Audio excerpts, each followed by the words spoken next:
Hello guys, warm welcome to our beautiful the channel Innovate Career with Aditya and welcome back to my class again. So कैसे हैं आप लोग? बढ़िया एकदम। तो यहाँ पर अपन बात करने वाले हैं लाइंस और एंगल का एक बहुत ही इंपॉर्टेंट चैप्टर क्लास 9th का, जिसके अंदर अपन आज बात करने वाले हैं बेसिक डेफिनेशन और बेसिक टर्म्स के बारे में। तो ये लेक्चर उन बच्चों के लिए बहुत ही ज़्यादा बेनिफिशियल होने वाला है जो बच्चे एकदम बेसिक से एकदम ज़ीरो लेवल से चीज़ों को समझना चाहते हैं और पढ़ना चाहते हैं। ठीक है, तो यहाँ पर एकदम बेसिक तरीके से हम लोग लाइन और एंगल को पढ़ने वाले हैं, एकदम ज़ीरो लेवल से। जिसने कुछ भी नहीं पढ़ा लाइंस एंड एंगल्स के बारे में अपने प्रीवियस क्लासेस में, उसके लिए भी ये लेक्चर बहुत ही ज़्यादा बेनिफिशियल होने वाला है। तो लास्ट तक इस लेक्चर को ज़रूर देखना मेरे भाई, और बहुत सारी आपको नई नई बातें यहाँ पर सीखने को मिलेंगी। ठीक है, जिन बच्चों ने इन बेसिक डेफिनेशन को पढ़ रखा है, जानते हैं, उनके लिए वेल एंड गुड मेरे भाई। लेकिन फिर भी इस लेक्चर को वॉच करना, 2x की स्पीड पे देख लेना, है ना, ताकि आपको हो सकता है कुछ नया देखने को मिल जाए इसमें। ठीक है, तो चलिए स्टार्ट करते हैं हम लोग एकदम बेसिक से। और सबसे बेसिक डेफिनेशन है हमारी पॉइंट, है ना। तो पॉइंट की अगर हम बात करें तो पॉइंट की हमारे पास कोई भी आइडियल डेफिनेशन नहीं होती है। इस बात को एकदम दिमाग में बैठा लेना। पॉइंट को हम जनरली रिप्रेजेंट करते हैं फाइन डॉट से। ठीक है, तो यहाँ पर लिखा भी हुआ है, it is generally denoted by fine dot. Fine dot का मतलब क्या है कि अगर हमने यहाँ पर कोई भी डॉट लगा दिया, सपोज दैट ये हो सकता है कि आपको दिखाई नहीं दे रहा हो भाई, है ना, लेकिन यहाँ पर क्या है, ये छोटा सा पॉइंट मैंने इस बोर्ड पर बनाया है। ये पॉइंट भी क्या है, मतलब ये जो डॉट हमने बनाया, ये डॉट भी क्या है हमारा, तो एक पॉइंट है। अगर मैं इतना बड़ा एक डॉट बनाता हूँ तो ये भी क्या है हमारा, तो भाई पॉइंट है। बात समझ में आती है? अच्छा, ये पॉइंट हमारा ज्योमेट्री में बहुत ही इंपॉर्टेंट रोल प्ले करता है, क्योंकि ये जितनी भी डेफिनेशन बनी है ना, लाइंस है, लाइन सेगमेंट है, रे है, ये सब पॉइंट से ही रिलेट करती हैं। क्योंकि लाइन पॉइंट से मिलकर बनी होती है और लाइन से सभी ये लाइन सेगमेंट और रेज बने होते हैं। ठीक है, रे से एंगल फॉर्म होते हैं। ठीक है, तो पॉइंट बहुत ही इंपॉर्टेंट रोल प्ले करता है, लेकिन इसकी कोई आइडियल डेफिनेशन नहीं होती। बात समझ में आ रही है एकदम बढ़िया से? चलिए, यहाँ अगर हम बात करें नेक्स्ट अपनी बेसिक डेफिनेशन की, तो नेक्स्ट अपन की बेसिक डेफिनेशन है लाइन। ठीक है, तो लाइन क्या होती है मेरे भाई? It is a collection of infinite number of point and extend endlessly in both the directions. ठीक है, यानी कि यहाँ पर क्या होता है कि लाइन जो होती है वो बहुत सारे नंबर ऑफ पॉइंट्स का कलेक्शन होती है, जिसे हम दोनों साइड में एक्सटेंड कर सकते हैं एंडलेसली। एंडलेसली मतलब इनफाइनाइट तक हम उसे एक्सटेंड कर सकते हैं बोथ द डायरेक्शन में। मतलब हम अगर इधर जितना चाहें इसे एक्सटेंड कर सकते हैं इनफाइनाइट तक, और राइट साइड में जितना चाहें इनफाइनाइट तक इसे एक्सटेंड कर सकते हैं। तो जब ये एक्सटेंडेबल होती है तो इसी वजह से इसकी लेंथ फिक्स नहीं होती मेरे भाई। ठीक है, तो ये बात आपको ध्यान रखनी है। और इसे जनरली रिप्रेजेंट किया जाता है स्मॉल लेटर PQRS LMN, मतलब कोई भी लेटर हो सकता है, लेकिन स्मॉल लेटर से इसे जनरली रिप्रेजेंट किया जाता है। बात समझ में आती है एकदम बढ़िया से? तो ये सारी बेसिक डेफिनेशन है सर, बहुत ही बेहतरीन तरीके से आपको बताएंगे। और हो सकता है आप अगर ये लेक्चर देखो तो इसके बाद आपको किसी भी लेक्चर को देखने की ज़रूरत ना पड़े, खासकर बेसिक पढ़ने के लिए। ठीक है, नेक्स्ट अगर हम बात करें तो बात करते हैं लाइन सेगमेंट की। लाइन सेगमेंट क्या होता है? तो अभी हमने बताया कि लाइन सेगमेंट है, रे है, ये सब किससे मिलकर बने होते हैं? लाइन से मिलकर बने होते हैं। तो डेफिनेशन बात कर लेते हैं इनकी क्या बोल रही है। तो it is a part of line with two ends point. A line segment AB is denoted by AB बार। इसका कहने का मतलब क्या है यहाँ पर कि a part of line with two and point, मतलब कि एक ऐसा हिस्सा लाइन का जिसके दो एंड पॉइंट होते हैं, उसे हम लाइन सेगमेंट कहते हैं। और लाइन सेगमेंट को हम जनरली रिप्रेजेंट करते हैं AB बार से। ठीक है, तो कहीं पे भी आपको अगर AB लेंथ दी हुई है और उसके ऊपर एक बार लगा हुआ है, तो आप समझ जाओगे कि लाइन सेगमेंट की बात कर रहा है मेरे भाई। ठीक है, और इसकी लेंथ को जनरली रिप्रेजेंट किया जाता है AB से। जैसे कि हमने यहाँ पर एक डायग्राम बना भी रखा है एग्जाम्पल के तौर पर। ठीक है, कि यहाँ पर देखो आपको एक लाइन सेगमेंट दिया हुआ है, इसकी कोई फिक्स्ड लेंथ भी हो सकती है। सपोज दैट हम सपोज कर लेते हैं 4 सेंटीमीटर का ये एक लाइन सेगमेंट हमारा बना हुआ है। ठीक है, यहाँ पर देखो एक इसका फिक्स्ड पॉइंट A है और दूसरा इसका फिक्स्ड पॉइंट B है, यानी कि इसके दो फिक्स्ड पॉइंट होते हैं। इसका कहने का मतलब ये हुआ कि ना तो हम इसको इधर डायरेक्शन में एक्सटेंड कर सकते हैं, ना ही हम इसे इस डायरेक्शन में एक्सटेंड कर सकते हैं। इसी वजह से ये मेजरेबल होती है, मतलब कि इसकी लेंथ फिक्स्ड होती है। तो अगर आपसे कभी क्वेश्चन में पूछता है कि भाई 5 सेंटीमीटर की एक लाइन ड्रॉ करो, तो वो बेटा आपसे लाइन की बात नहीं कर रहा है, वो बात कर रहा है आपसे लाइन में लाइन सेगमेंट की, ठीक है, क्योंकि यही एक ऐसी लाइन सेगमेंट ही एक ऐसी क्वांटिटी होती है, हम बोलेंगे, जिसकी लेंथ क्या होती है मेरे भाई, तो फिक्स्ड होती है। बात समझ में आई एकदम बढ़िया तरीके से? अच्छी लग रही है वीडियो ना, समझ में आ रही है बातें? तो वीडियो को लाइक करना, कंटेंट अगर पसंद आ रहा हो तो चैनल को सब्सक्राइब कर लेना मेरे भाई, ठीक है, ताकि आगे आने वाली वीडियो की नोटिफिकेशन आपको मिल पाए। नेक्स्ट अगर हम बात करें तो बात करते हैं रे की। रे क्या होती है? रे is also a part of line with one and point, ठीक है। रे एक ऐसा पार्ट या पोर्शन होता है लाइन का जिसका एक एंड पॉइंट होता है। एक एंड पॉइंट का मतलब इसे एक डायरेक्शन में तो फिक्स कर दिया जाता है, लेकिन दूसरे डायरेक्शन में ये एक्सटेंड कर सकती है जितना चाहे उतना, ठीक है। इसे हम जनरली रिप्रेजेंट करते हैं एरो से। तो अगर ए बी के ऊपर इस तरीके से एरो लगा हुआ है तो आप समझ जाना कि भाई ये किसकी बात कर रहा है, तो रे की बात कर रहा है। जैसे कि मैंने यहाँ पर एक रे बना रखी है आपके लिए, देखो यहाँ पे इसका एक फिक्स्ड पॉइंट है जिसको हमने नाम दिया है ए, और ये हमारा एक एरो बना है, तो ये हमारी रे बन गई कौन सी, ए बी, और इसकी लेंथ भी फिक्स्ड नहीं होती है। ये बात अपने दिमाग में बैठा लेना मेरे भाई कि इसकी भी लेंथ फिक्स नहीं होती है। तो जिसको एक्सटेंड किया जा सकता है उसकी लेंथ फिक्स नहीं होती, जिसको एक्सटेंड नहीं किया जा सकता वो मेजरेबल होती है, उसकी लेंथ फिक्स होती है। बात समझ में आ रही है एकदम बढ़िया से? नेक्स्ट हम बात करते हैं कोलिनियर पॉइंट्स की।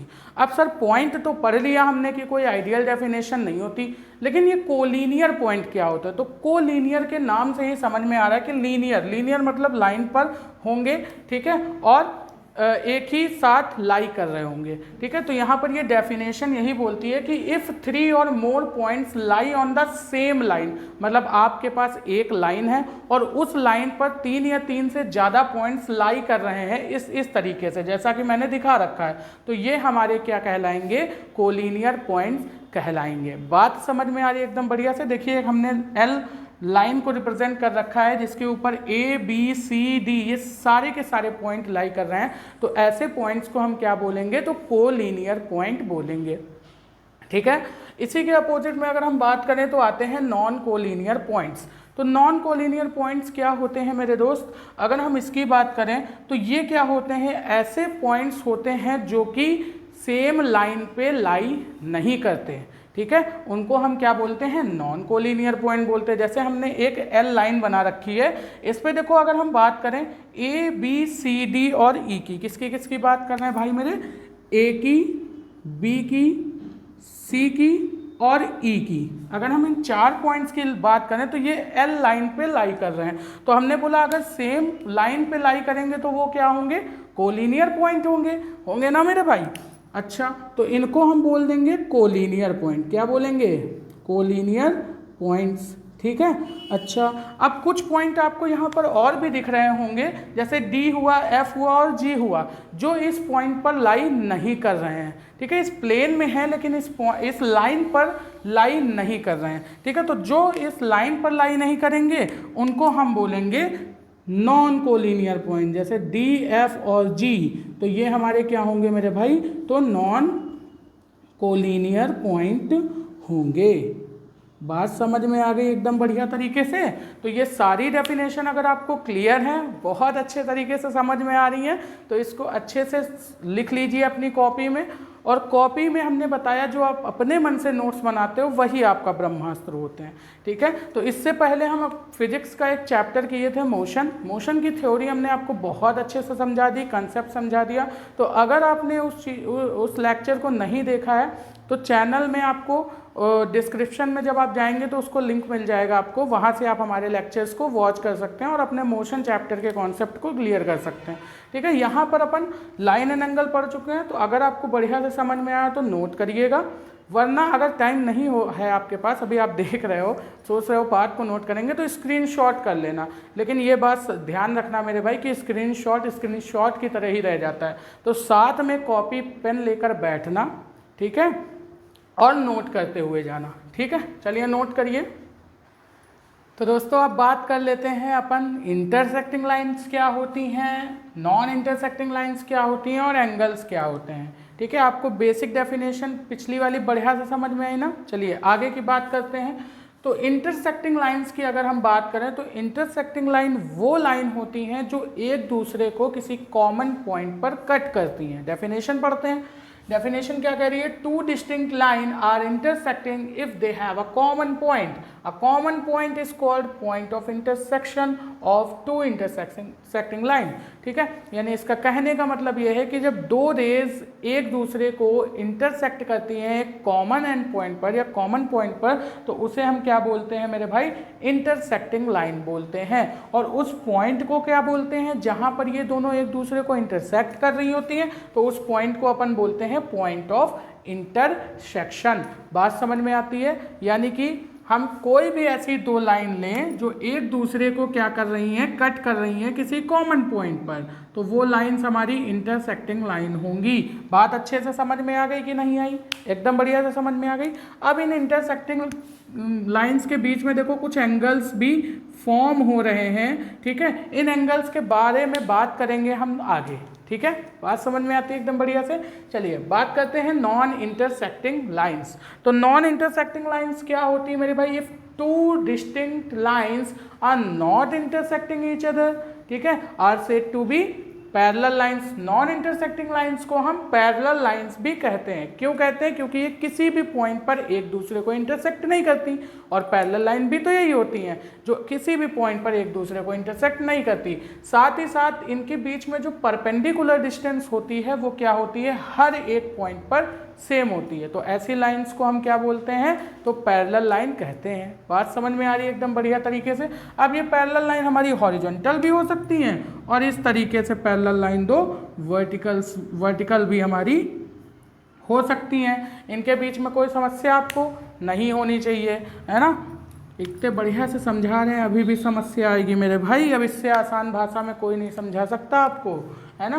तो अगर हम बात करें एंगल की, तो एंगल क्या होते हैं, एंगल तब फॉर्म होता है मेरे भाई जब दो रेज ओरिजिनेट होती हैं किसी कॉमन एंड पॉइंट से। बात समझ में आई? अभी हमने बताया था ना कि रे ही होती हैं जो एंगल फॉर्म करती है, जब हम रे पढ़ा रहे थे। तो अगर हम रे की बात करें तो रे क्या होती हैं, अभी हमने आपको बताया पार्ट ऑफ लाइन होती है जिसका एक एंड पॉइंट फिक्स होता है। ठीक है, तो यहाँ पे देखो दोनों रे का एक एंड पॉइंट फिक्स है। तो अगर कोई भी दो रेज एक कॉमन पॉइंट से ओरिजिनेट हो रही हैं तो वो एक एंगल फॉर्म करेंगी। यहाँ पे देखो ये रे ओ ए है और ये रे ओ बी है। अब ये दोनों इस सिंगल पॉइंट से ओरिजिनेट हो रही हैं, तो इसे हम क्या कहेंगे, यहाँ पर ये जो गैपिंग आ रही है तो ये एंगल फॉर्म कर रही है। अच्छा, यहाँ पर ये जो पॉइंट होता है जिस पॉइंट से रेज ओरिजिनेट होती हैं, इस पॉइंट को बोला जाता है वर्टेक्स। ध्यान रखना मेरे भाई, बहुत इंपॉर्टेंट बात है। ठीक है, और आपको यहाँ पर देखना क्वेश्चन में चिल्लाएंगे आर्म्स आर्म्स आर्म्स। तो आर्म क्या होती हैं, आर्म्स जो हमारी होती हैं वो होती हैं कि जो ये वर्टेक्स होता है ना, इस वर्टेक्स से ये जो दो रेज ओरिजिनेट हो रही हैं जो एंगल का फॉर्मेशन कर रही हैं, इन रेज को हम आर्म्स बोलते हैं। क्या बोलते हैं मेरे भाई, आर्म्स। ठीक है, बात समझ में आ रही है एकदम बढ़िया तरीके से, कोई समस्या नहीं मेरे भाई, है ना। तो ये हमारी अगर हम बात करें तो फर्स्ट आर्म है और ये हमारी सेकेंड आर्म है। ठीक है, तो ये एंगल फॉर्म करती हैं। अब अगर हम बात करें एंगल को थोड़ा सा और डीप में पढ़ें, जो कि हमारे आगे के लिए, हमारी आगे की थ्योरम्स को प्रूव करने के लिए, हमारे एक्सियम को पढ़ने के लिए बहुत इंपॉर्टेंट टॉपिक है हमारा क्या, एंगल। ठीक है, क्योंकि देखो जब दो लाइन इंटरसेक्ट कर रही हैं तब भी इनके बीच में एंगल फॉर्म हो रहे हैं, वर्टिकली अपोजिट एंगल जिन्हें बोलते हैं। जैसे कि अगर मैं इनको नाम दूं 1 2 3 4, तो ये देखो ये जो 4 और 2 है ये आपस में वर्टिकली अपोजिट एंगल है और आपस में इक्वल होते हैं। ये थ्योरम हमें अभी प्रूव करनी पड़ेगी, है ना। तो आगे चल के बहुत ही इंपॉर्टेंट तरीके से, बहुत ही बढ़िया तरीके से पढ़ने वाले हैं। तो ये बेसिक चीज़ें हम आपको इसी वजह से पढ़ा रहे हैं ताकि आगे आपको समस्या नहीं आए। और जब आगे आपको बेसिक क्लियर रहेगा तो कोई भी सिंगल क्वेश्चन ऐसा नहीं होगा लाइन एंड एंगल का जिसमें आपको समस्या आए मेरे भाई, ठीक है। अगर फिर भी समस्या आती है तो आप एक बार फिर से इस बेसिक पार्ट को देखना और मैं गारंटी देता हूँ कि आपकी सारी समस्याएं सॉल्व हो जाएंगी। और लीनियर पेयर, एक्सियम और ये जितने भी एक्सियम है मैं आपको बढ़िया से पढ़ाऊँगा, ठीक है। तो एकदम बेहतरीन तरीके से पहले बेसिक पढ़ लो, फिर अपन बात करेंगे उनके बारे में। कोई समस्या तो नहीं है आपको, है ना। बस रेगुलरिटी के साथ में वीडियो को देखना और रेगुलर बने रहना, ठीक है, क्लास में। बस चलिए इसको नोट कर लेना मेरे भाई, इसको रफ करते हैं हम लोग फटाफट से और बात करते हैं हम टाइप्स ऑफ एंगल की। किसकी बात करेंगे? तो टाइप्स ऑफ एंगल की। तो अगर हम बात करें यहाँ पर बातों ही बातों में, तो यहाँ दो तरीके मतलब कई सारे टाइप के हमारे क्या होते हैं, एंगल्स होते हैं, ठीक है। बात समझ में आया? अभी हम लोग इसके बारे में बात करते हैं। अगर अपन बात करें यहाँ पर टाइप्स ऑफ एंगल की, किसकी? टाइप्स ऑफ एंगल्स की। तो एंगल्स जो होते हैं हमारे कई सारे टाइप के होते हैं, ठीक है। वो डिपेंड करता है रे कैसे ओरिजिनेट हो रही हैं, परपेंडिकुलरली ओरिजिनेट हो रही हैं या 90 डिग्री से कम एंगल बना रही है। और हाँ, एक इम्पॉर्टेंट बात मैं आपको यहाँ पर और बता देना चाहूँगा कि every angle has a measure, every angle has a measure, कि हर एक एंगल हमारा मेजरेबल होता है, उसको हम मेजर कर सकते हैं। और इसकी मेजरमेंट यूनिट क्या होती है? तो and it's measurement unit is degree. इसकी मेजरमेंट यूनिट क्या होती है मेरे भाई? तो डिग्री होती है। ये बात आपको ध्यान में रखना है। बात समझ में आ गया?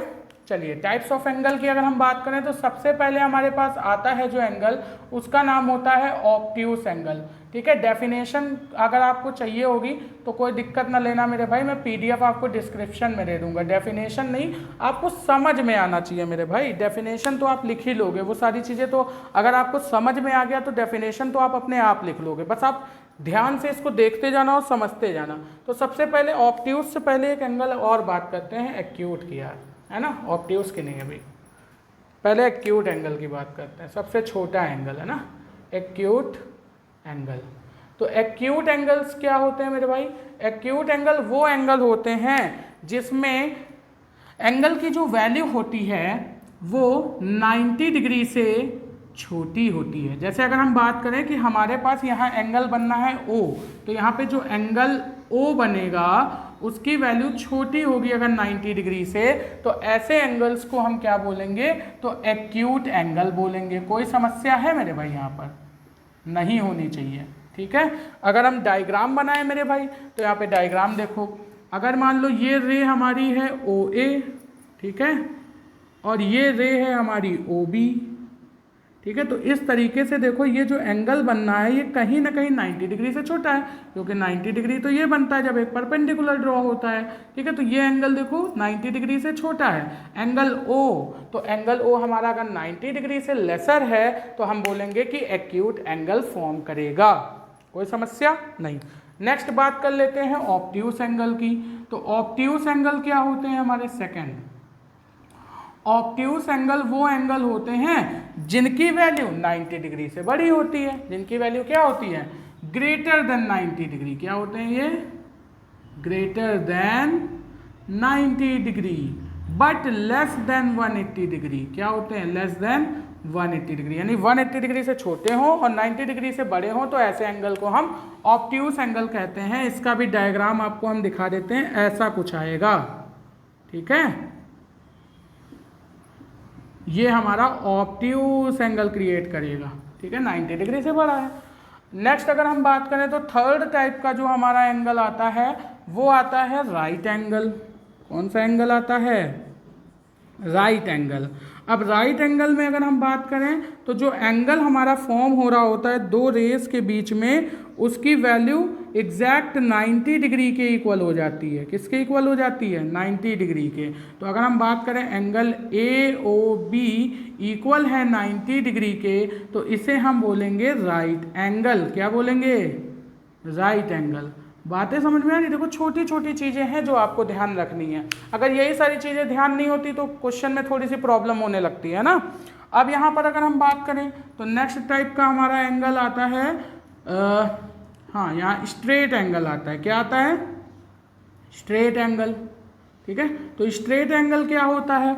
अगर इसी एंगल की वैल्यू क्या हो गई 180 डिग्री, यानी कि एंगल AOB अगर इक्वल हो जाए 180 डिग्री के, यानी दो रेज अपोजिट हो जाए, है ना, दो रेज क्या हो जाए, ओरिजिनेट हो सिंगल पॉइंट से लेकिन अपोजिट साइड, तो ऐसे में क्या होता है 180 डिग्री फॉर्म होता है। और जब 180 डिग्री एंगल हो जाए तो हम बोलेंगे वो एंगल कैसा है, तो मेरे भाई स्ट्रेट एंगल है। जैसे अगर हम बात करें तो ये हमारी एक रे इधर की तरफ जा रही है और ये हमारी दूसरी रे है जो इधर की तरफ जा रही है। ये रे A है, ये O है, ये B है, तो इनके बीच में देखो सेमी सर्कल फॉर्म हो रहा है। और जब भी दो रेज के बीच में सेमी सर्कल फॉर्म होगा तो वो 180 डिग्री का फॉर्मेशन करेंगे और स्ट्रेट एंगल कहलाएंगे। कोई समस्या यहाँ तक नहीं होनी चाहिए, बिल्कुल नहीं होनी चाहिए यार मेरे भाई। अब समस्या होगी तब क्या फिर, है ना, बेसिक लेक्चर अलग से लेकर आ गए आपके लिए, अब भी समस्या होगी तो फिर प्रॉब्लम है ना, अब नहीं होनी चाहिए समस्या। ठीक है, चलिए, तो ये सारे एंगल आप समझ गए बढ़िया तरीके से। नेक्स्ट बात करते हैं हम फिफ्थ एंगल की, जिसका नाम है रिफ्लेक्स एंगल। ये क्या होता है सर? सरफ्लेक्स एंगल कि रिफ्लेक्स एंगल? रिफ्लेक्स एंगल, है ना। तो रिफ्लेक्स एंगल क्या होता है हमारा? रिफ्लेक्स एंगल की अगर हम बात करें तो यहाँ पर जो एंगल होता है, सपोज दैट एंगल AOB ही हम ले लेते हैं, इसकी वैल्यू अगर क्या होती है, लेस देन होती है 360 डिग्री और ग्रेटर देन होती है 180 डिग्री, तो ऐसे में जो एंगल फॉर्म होता है वो एंगल होता है हमारा रिफ्लेक्स एंगल। बात कर लेते हैं, जैसे यहाँ पर एक रे इस तरीके से ओरिजिनेट हुई, नाम है OA, ठीक है, और इधर एक रे ओरिजिनेट हुई, नाम है OB।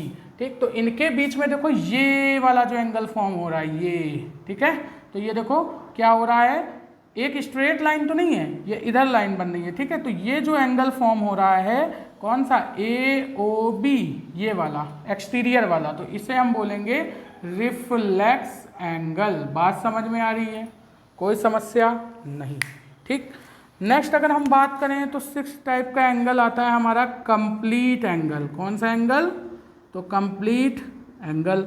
अब कंप्लीट एंगल क्या होता है, तो अगर किसी भी लाइन के ऊपर एक पॉइंट ले लें, मतलब लाइन नहीं, रे के ऊपर, ठीक है, और इसमें एक कंप्लीट एंगल बनना है। Complete angle in the sense एक सर्कल फॉर्म कर रहा है, यानी sum of all the angle at a point, ठीक है, then it's called complete angle. अगर हम सभी एक पॉइंट पर बनने वाले सभी एंगल्स का सम करें तो वो क्या करेंगी, एक कंप्लीट एंगल का फॉर्मेशन करेंगी। यानी हम ऐसा भी बोल सकते हैं डेफिनेशन से, क्या बोलेंगे कि अगर किसी एंगल का मेजर यानी एंगल AOB हमारा क्या हो जाता है, 360 डिग्री हो जाता है। कितना हो जाता है मेरे भाई? 360 डिग्री। यानी कि एक रे यहाँ पर थी जो कि यहाँ से आते आते जैसे ये रे है तो यहाँ से आते आते ये सीधे आके इस पर ओवरलैप कर गई, यानी A भी यहीं है और B भी यहीं है, तो इनके बीच में ये वाला जो एंगल फॉर्म होगा ये क्या होगा मेरे भाई, तो 360 डिग्री होगा। और 360 डिग्री अगर एंगल फॉर्म हो रहा है तो वो कंप्लीट एंगल कहलाएगा। कोई समस्या यहाँ तक? कोई दिक्कत नहीं है ना यहाँ तक? चलिए हम नए तरीके के एंगल पढ़ते हैं। एंगल ही एंगल पढ़ना है हमें अभी, है ना, और एंगल का ही खेल है यहाँ पे पूरा। ठीक है, कि लाइन इंटरसेक्ट करे तो एंगल बताओ, ठीक है, लाइन पैरेलल हो, ट्रांसवर्सल लाइन कट करे तो एंगल बताओ, यही सारी चीज़ें आज हम लोग खेला खेलेंगे इसमें। तो बेसिक टर्म पढ़ते जाइए और बढ़िया से चीज़ें सीखते जाइए। तो कंप्लीट एंगल तक हम लोग सीख चुके हैं। अब इसके बाद हम लोग अगर बात करें तो दो तरीके के हमारे पास एंगल और होते हैं जो कि पेयर्स में होते हैं। तो इसको हम पढ़ते हैं हेडिंग पेयर ऑफ एंगल्स से। कैसे पढ़ते हैं? तो पेयर ऑफ एंगल्स। अब पेयर ऑफ एंगल्स क्या होते हैं? अब पेयर आपको नाम से ही पता चल रहा है कि यहाँ पे दो एंगल होंगे पेयर के फॉर्म में। ठीक, तो दो तरीके के एंगल जो हम पढ़ते हैं, बहुत ही ज़्यादा आप लोगों ने नाम इसका सुना होगा। एक होता है कॉम्प्लीमेंट्री एंगल, और बहुत ही ज़्यादा कन्फ्यूज़न भी क्रिएट करते हैं ये एंगल, है ना, बच्चों के लिए कि सर कॉम्प्लीमेंट्री से क्वेश्चन आता है तो वो करके चले आते हैं सप्लीमेंट्री का, है ना, और कंफ्यूज हो जाते हैं कि यहाँ पर सप्लीमेंट्री का सम और कॉम्प्लीमेंट्री के सम में। ठीक है, तो ये दोनों एंगल हम आपको एक साथ बताएंगे और बहुत ही बेहतरीन तरीके से बताएंगे। इसके बाद आपको कभी प्रॉब्लम नहीं होगी इन दोनों एंगल्स के, कैसे भी क्वेश्चन आ जाएंगे आप सॉल्व कर लोगे। ठीक है, तो कॉम्प्लीमेंट्री एंगल वो एंगल होते हैं sum of whose measure is 90 degree. ठीक है, तो कॉम्प्लीमेंट्री एंगल ऐसे दो एंगल्स का सम, जैसे मान लो एंगल ए है हमारे पास और एंगल बी है हमारे पास, इनका सम अगर 90 डिग्री के इक्वल आ जाता है तो ऐसे एंगल हमारे कॉम्प्लीमेंट्री एंगल कहलाते हैं। कोई भी एंगल ले लो, जितने भी एंगल हमारे इस यूनिवर्स में बनते हैं उन सभी एंगल्स को ले लो और उसमें से किन्हीं भी दो एंगल्स का सम अगर 90 डिग्री हो रहा है तो वो कॉम्प्लीमेंट्री एंगल कहलाएंगे। ठीक, जैसे अगर हम डायग्राम से दिखाएं आपको, तो सपोज दैट ये हमारे पास एक एंगल बनना है, इस एंगल को नाम दे दिया ए, तो ये हमारा है, और दूसरा एंगल हमारा ये बन रहा है, इस एंगल को नाम दे दिया हमने बी। ठीक है, तो अगर ए और बी का सम हमारा क्या आ रहा है 90 डिग्री आ रहा है, तो यहाँ से हम क्या बोलेंगे कि ये एक कॉम्प्लीमेंट्री एंगल फॉर्म करेंगे। नेक्स्ट, इस तरीके से भी आपको पास डायग्राम आ सकता है, जैसे ये एक लाइन है और ये एक लाइन है, इस तरीके से आ सकता है भाई। ठीक है, कि कॉमन आर्म आ जाए, तो एंगल ए और एंगल बी का सम अगर क्या होगा 90 डिग्री होगा, तो यहाँ से हम बोलेंगे कि ये कॉम्प्लीमेंट्री एंगल फॉर्म करेंगे। बातें समझ में आ रही है एकदम बढ़िया से? बातें समझ में अभी तक अगर आई हो और बढ़िया लगी हो चीज़ें, तो चैनल को सब्सक्राइब कर लेना मेरे भाई, आगे वाली वीडियो आपको मिल जाएंगी बहुत ही अच्छे तरीके से। ठीक है, और कंसिस्टेंसी के साथ रहना। बात करते हैं सप्लीमेंट्री एंगल की, तो सप्लीमेंट्री एंगल कोई भी दो एंगल उठा लो जिनका सम 180 डिग्री आ जाए, उन्हें हम सप्लीमेंट्री एंगल बोलते हैं। जैसे अगर हम बात करें एंगल ए है हमारे पास, एंगल बी है हमारे पास, अगर इनका सम 180 डिग्री आ गया तो ये सप्लीमेंट्री एंगल फॉर्म करेंगे। इसकी बात अगर हम करें तो इस तरीके से हमारे पास एक एंगल है ए, ठीक है, ये मान लो सपोज दैट ए है, और एक एंगल हमारे पास ऐसे बना है, ठीक है, जो कि एंगल बी है। तो अगर इन दोनों एंगल का सम 180 डिग्री आ जाता है तो हम क्या बोलेंगे कि ये एंगल हमारे सप्लीमेंट्री एंगल होंगे। बात समझ में आती है एकदम बढ़िया तरीके से? कोई समस्या? ये ऐसे भी हो सकते हैं हमारे, जैसे एक स्ट्रेट लाइन है, इसके बीच में एक कॉमन आर्म है और ये एंगल हमारा क्या कर रहे हैं, ए और बी फॉर्म कर रहे हैं, तो इनका सम 180 आता है, तो सप्लीमेंट्री कहलाते हैं। अच्छा, अभी हम लोग एक तरीके का एंगल पढ़ेंगे, जैसे अभी हम कॉमन आर्म की बात कर रहे हैं, तो कॉमन आर्म्स के बीच में ये जो बनने वाले एंगल्स होते हैं, इनको हम नए नाम से जानते हैं, जिनको अपन बोलते हैं एडजेसेंट एंगल। ये क्या होते हैं, कब बनते हैं, क्यों हम सप्लीमेंट्री एंगल्स को अलग पढ़ते हैं और एडजेसेंट एंगल को अलग पढ़ते हैं, इनके बारे में बहुत बढ़िया तरीके से पढ़ेंगे। ठीक है, तो सप्लीमेंट्री एंगल्स का सम 180 डिग्री, कॉम्प्लीमेंट्री एंगल वो जिनका सम 90 डिग्री। अब याद रखने का तरीका क्या है? वही पुराना तरीका, अरे भैया गिरो नहीं, है ना, याद रखने का तरीका क्या है? वही पुराना तरीका, बेसिक तरीका, अल्फ़ाबेटिकल ऑर्डर। ठीक है, तो यहाँ पर अगर हम बात करें तो यहाँ पर सी जो आता है अल्फ़ाबेटिकल ऑर्डर में वो पहले आता है। तो जो पहले आता है, अगर आप किसी को असेंडिंग ऑर्डर में खड़ा करोगे तो जो पहले आएगा वो छोटा होगा, जो बाद में आएगा वो बड़ा होगा, है ना। तो यहाँ पर अल्फ़ाबेटिकल ऑर्डर में सी पहले आता है, तो सी हमारा क्या होगा, छोटा। छोटा होगा यानी कि 90 डिग्री सम होगा उनका, और जो बड़ा होगा उसका सम 180 डिग्री होगा। तो एस बड़ा है, एस से सप्लीमेंट्री, तो सप्लीमेंट्री एंगल का सम बड़ा होगा यानी 180 डिग्री। ठीक है, और कॉम्प्लीमेंट्री का सम 90 होगा। तो बड़ा एंगल कौन होता है? सप्लीमेंट्री एंगल होता है। इन पे बेस्ड क्वेश्चन आपको बहुत अच्छे से आएंगे। हो सकता है आपको लेक्चर थोड़ा सा बोरिंग लग रहा हो, क्योंकि यहाँ पर क्वेश्चन नहीं है। जब आप इसके क्वेश्चन करोगे ना, इतना मजा आने वाला है, मैं सही बता रहा हूँ भाई, इतना मजा आने वाला है आपको कि आप कहोगे अरे वाह सर क्या मस्त पढ़ाते हैं, क्या मस्त आपने कंसेप्ट बताया, सारी चीज़ें क्लियर हो गई, है ना। तो बस बातें आपको अच्छे से देखते चलना है, और उसके बाद लाइन एंड एंगल का क्वेश्चन आएगा ना, तो सबसे पहले सॉल्व करोगे पेपर में, ये गारंटी है हमारी, है ना, कि लाइन एंड एंगल का क्वेश्चन सबसे पहले सॉल्व करोगे, बस ध्यान से देखना है। अब अगर हम बात करें यहाँ पर, तो एक एंगल हमारा अभी, हाँ हम लोग बात कर रहे थे एडजेसेंट एंगल की। कौन सा एंगल? Adjacent angle. ठीक है, तो एडजेसेंट एंगल्स क्या होते हैं मेरे भाई? एडजेसेंट एंगल मतलब कि ऐसे एंगल जो कि अगल बगल के एंगल होते हैं, जैसे हमारा और हमारे पड़ोसी का घर आसपास होता है ना, ऐसे एंगल्स। तो अगर हम बात करें एडजेसेंट एंगल की, तो एडजेसेंट एंगल क्या होते हैं? Those angles are adjacent, those angles are adjacent जो ये प्रॉपर्टी को फॉलो करते हैं। कौन कौन सी? If they have a common point, if they have a common point, अगर उनके पास एक कॉमन एंड पॉइंट है। ठीक, नेक्स्ट अगर हम बात करें तो दे हैव अ कॉमन आर्म, उनके पास एक कॉमन आर्म होनी चाहिए। ठीक है, और and their non common arm and their non common arms, ठीक है, आर ऑन ईदर साइड और are on either side of the common arm. ठीक है, ये बात ध्यान रखना। अब इस पे बिल्कुल ध्यान मत दो, जो मैंने लिखा है इस पे अभी ध्यान देने की जरूरत नहीं है, नोट कर लो, अभी समझाते हैं क्या होता है। ठीक है, तो एडजेसेंट एंगल क्या होते हैं, जैसे कोई भी दो रेज हैं हमारे पास, सपोज दैट ये रेज हो गई हमारी ओ ए, और रे ये वाली जो रे हो गई ये हो गई हमारे पास ओ बी। ठीक, और इनके बीच में कोई ऐसी एक रे आ जाती है जो इन दोनों के बीच में कॉमन रे है, जिसका नाम है ओ सी। ठीक, तो ये जो कॉमन रे है ये क्या कर रही है, इन दोनों नॉन कॉमन आर्म्स के बीच में एक सेपरेट बाउंड्री क्रिएट कर रही है। तो इस कॉमन आर्म और इस नॉन कॉमन आर्म के बीच में एक एंगल बनेगा ये, और ये वाली कॉमन आर्म और इसके नॉन कॉमन आर्म के बीच में एक एंगल बनेगा ये। तो दो एंगल बनेंगे, एक बनेगा एंगल ए और एक बनेगा एंगल बी। ठीक है, तो ये वाले जो एंगल होते हैं इनको अपन बोलते हैं एडजेसेंट एंगल। तो in this figure angle A and angle B are adjacent angle. ठीक है, अब हम समझाते हैं उन पॉइंट्स को। पॉइंट समझो क्या कह रहे हैं।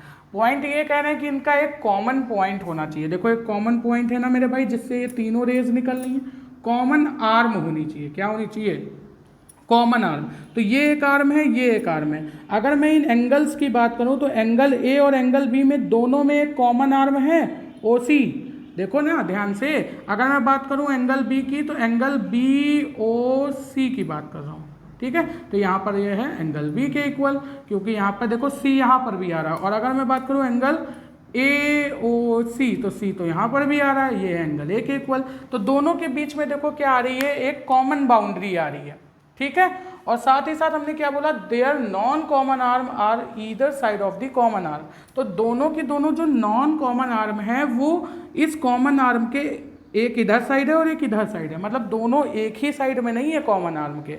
ये वाली ए जो है वो इस कॉमन आर्म के इधर साइड में है, और ये वाली जो ओ बी रे है वो इस कॉमन आर्म के इधर साइड है, मतलब दोनों एक दूसरे के अपोजिट साइड में होनी चाहिए कॉमन आर्म से। ठीक है, तो ऐसे एंगल हमारे एडजेसेंट एंगल फॉर्म करते हैं। अगर मैं बात करूं कि ये दोनों रेज अगर सेम लाइन में आ जाएंगे तब फिर एडजेसेंट एंगल फॉर्म नहीं होगा। जैसे अगर हम बात करें तो ये हमारा एंगल ए बना रहा है और ये नॉन कॉमन आर्म आपस में एंगल बी बना रही, क्या ये भी एडजेसेंट एंगल होंगे? हम बोलेंगे नहीं, इनके बीच में सेपरेट बाउंड्री नहीं है मेरे भाई।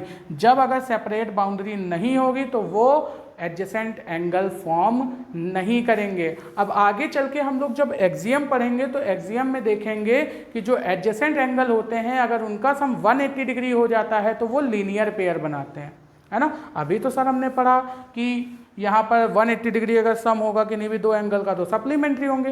तो यही तो डिफरेंस है दोनों में कि भैया वो किन्हीं भी दो एंगल का सम है 180 डिग्री, लेकिन अगर एडजेसेंट एंगल का सम 180 डिग्री आएगा तब वो लीनियर पेयर फॉर्म करेंगे ना। किन्हीं भी दो एंगल का सम लीनियर पेयर नहीं बनाता, किन्हीं भी दो एंगल का सम सप्लीमेंट्री हो सकता है। हाँ, किन्हीं भी दो एडजेसेंट एंगल के सम को भी हम क्या बोल सकते हैं, सप्लीमेंट्री बोल सकते हैं, लेकिन हर एक सप्लीमेंट्री एंगल एडजेसेंट हो ये जरूरी नहीं है। तो ये लीनियर पेयर फॉर्म कौन करेगा, केवल adjacent angle, supplementary angle linear pair form नहीं करेंगे। तो आई होप आपको सारे एंगल, सारी बेसिक डेफिनेशन समझ में आई होंगी। तो अब एक्सियम और थ्योरम की बात करेंगे हम अपने नेक्स्ट लेक्चर में। बहुत ही बेहतरीन तरीके से एक्सियम पढ़ेंगे और उसके बेसिस पे सारे क्वेश्चन को बेहतरीन तरीके से सॉल्व करेंगे। ठीक, तो आज के लिए इतना ही रखते हैं। अगर आपको वीडियो में मज़ा आया हो, है ना, कंसेप्ट बढ़िया से समझ में आए हो, तो चैनल को सब्सक्राइब कर लेना, वीडियो को लाइक करना और अपने उन दोस्तों को शेयर करना जिनको बेसिक से इस लेक्चर को पढ़ने की ज़रूरत है, मतलब इस चैप्टर को पढ़ने की ज़रूरत है। बात समझ में आ रही है एकदम बढ़िया से। चलिए तो मिलते हैं नेक्स्ट लेक्चर में, तब तक के लिए नमस्कार, बाय बाय।